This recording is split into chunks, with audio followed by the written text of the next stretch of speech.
The door gets kicked open, and these two guys are fighting. And I don't know, like, I kind of wanted to be like, hey, guys, stop, you know, like, relax. But something told me, like, Sabrina, move. Don't stand there, like, get out of the way. I looked over, and my closet door was open, and there was a man hanging on a rope. You could see the rope going up to the back. The back room of the upstairs. It was a very small room. And if anyone sleeps in there, they feel like so claustrophobic, and it's dark. And then after a while, I would hear things here and there.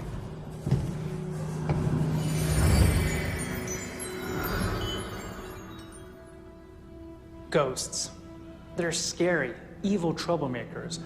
All the stories say so. Traditionally, ghosts are dead people imprisoned on Earth for the bad deeds they committed during their lives. Often they're looking for vengeance. That's why people are afraid of ghosts. We think they want to hurt us. What if some ghosts are benevolent and protective? Hi, I'm Lawrence Chow. Today in Ghostly Encounters, we meet Sabrina and Chelsea. They both have stories about ghosts that protected them. As a young girl, Sabrina Araya tells us she's terrified by the appearance of a ghostly male figure, and she prays for someone to protect her.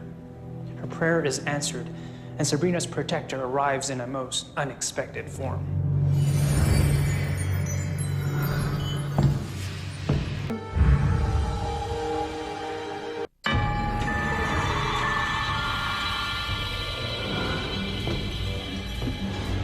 I remember praying in my bed and hoping for something to help me, to give me some courage to deal with what was going on, because no one could help me out. Like, I told my dad what happened. He's just like, it's the house, it's because it's old. But it was more than that. When you can't sleep at night because you think someone's walking up your stairs, it's not the house making that noise, it's something else. I was tired of not sleeping at night and hearing this man or whatever it was, this spirit coming up and down my stairs. I called upon, like, anything, like, just to help me. Like, I was so scared. I just didn't know what it was. That's when she appeared in the corner of my room.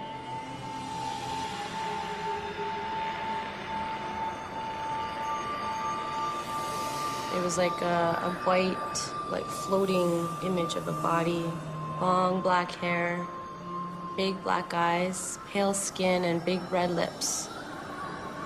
She was floating, though. She wasn't standing. She was floating in the air. And at first, I was scared. I was like, "Who are you?"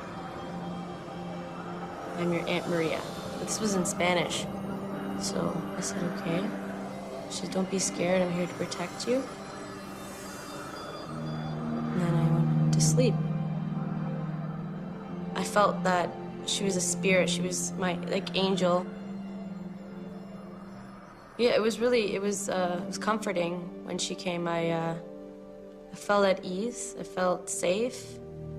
It was a different, whole, like, opposite feeling from having that thing walking up my stairs and feeling scared and not knowing what it is, and the soothing voice too. It was comforting. I didn't know who she was. I didn't know until I actually asked my dad. The next day, I told him about what happened, and he's like, that's your aunt. That sounds like her, that, like, the description you gave me." Then he started to believe me. He showed me a picture of her once. She passed away a while ago. She's a very kind woman, and my dad loved her very much. They just don't really talk much about her. Aunt Maria was the matriarch of Sabrina's family, and all of her relatives loved and respected her. She died in Chile long before Sabrina was born. Nonetheless, Sabrina feels her aunt was with her throughout her childhood. Aunt Maria protected her from danger and helped her deal with the challenges of growing up. But when Sabrina was in her 20s, she needed her aunt even more than ever, and Maria's protection became a matter of life and death. I was at a nightclub. It was like an after-hours nightclub. And we were just hanging out, having some fun, and then the door gets kicked open, and these two guys are fighting. And I don't really like to, like, break up fight. Just don't like to see them. I don't like confrontations or anything, and I kind of wanted to be like, hey, guys, stop, you know, like, relax. But something told me, like, Sabrina, move. Don't stand there, like, get out of the way. So, like, literally 2 seconds, I moved, I stepped out, the guy pulled a gun and shoots him in the stomach. So I would have been right in the middle of that. I would have been dead. I wouldn't be able to tell you my story, you know. She has my back, which is cool.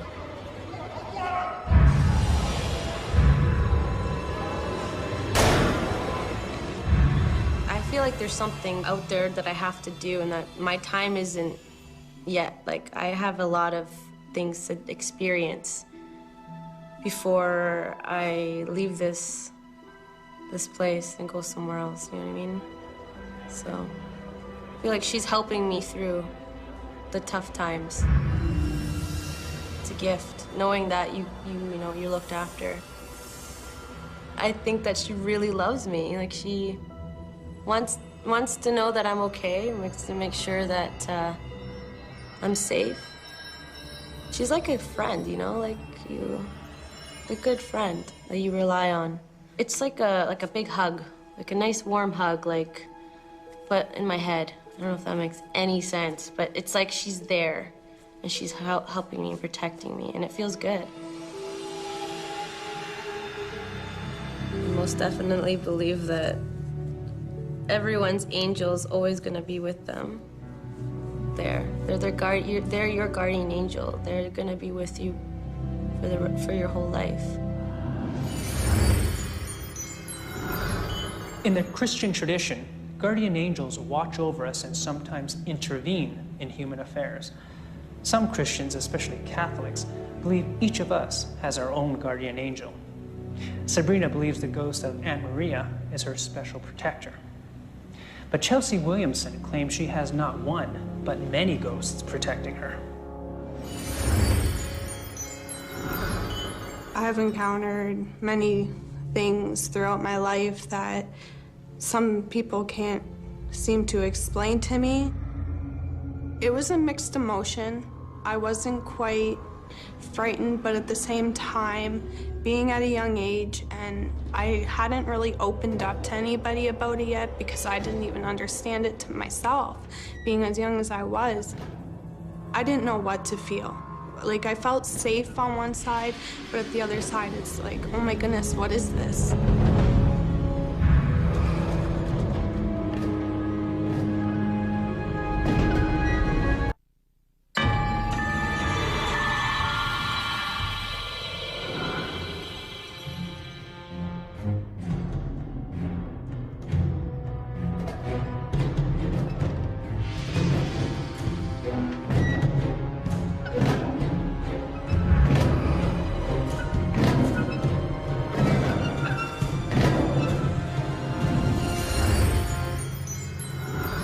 The world is a confusing place for a child.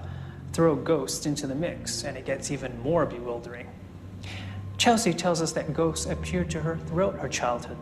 Sometimes they were there to scare her, sometimes to protect her, and sometimes she just didn't know. Ever since I was little, as long as I can remember, there would be a knight standing at my door. And I remember his weapon. It was like a ball with the spikes on a chain.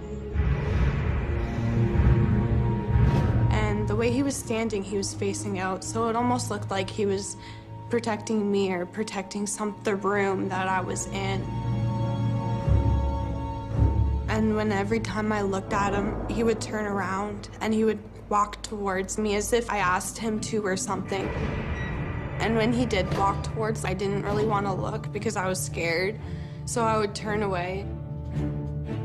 I used to play this little game where, like, I'd look at him to see if he'd start walking towards me, and when he would walk towards me, I'd look away. And then I'd look over at the doorway, and he would be back there.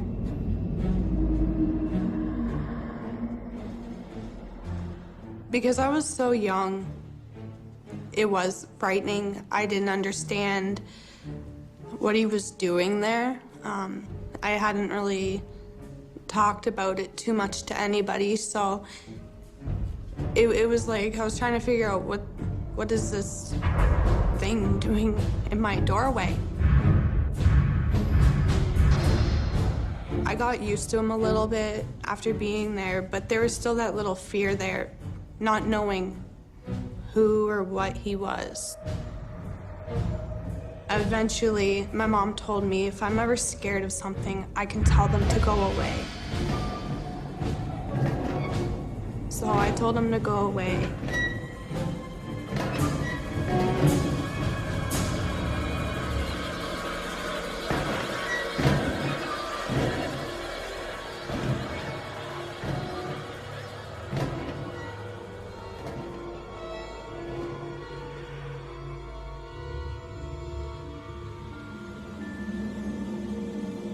After I had told the night to go away, I regretted it.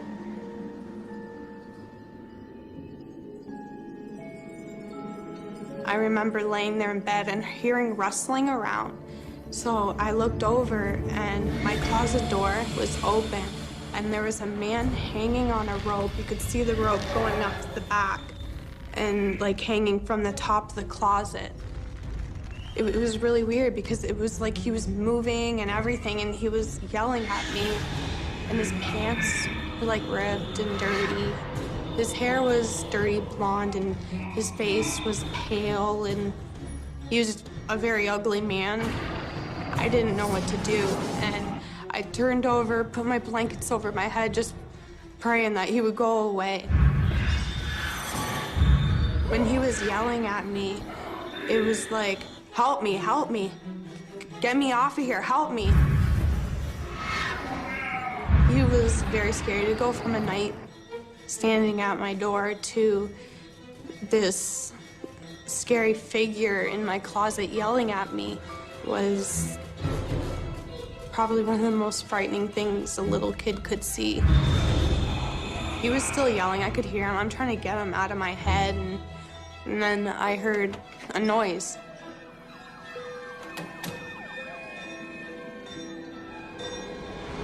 And I saw a couple of policemen.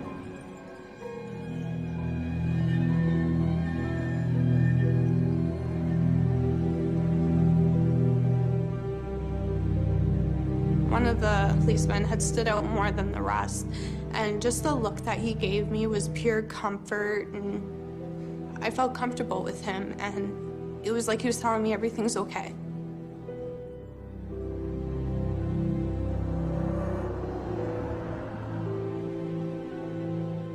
He's gone. You don't have to worry about him. You can go back to sleep.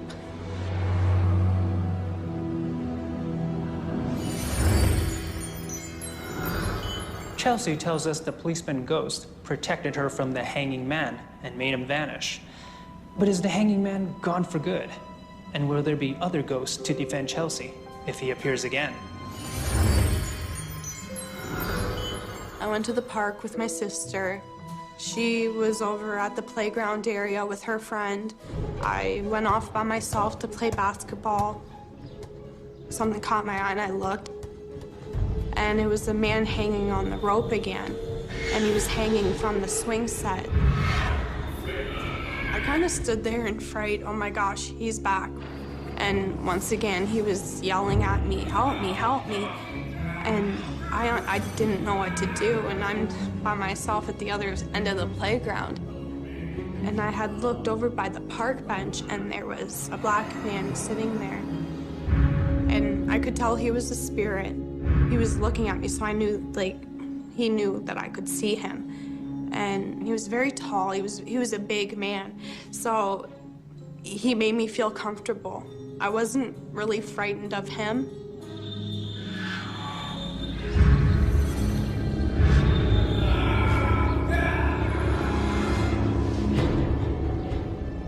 And just the way that I looked at him, like, it was like I was asking for help, and he went over to the man on the rope.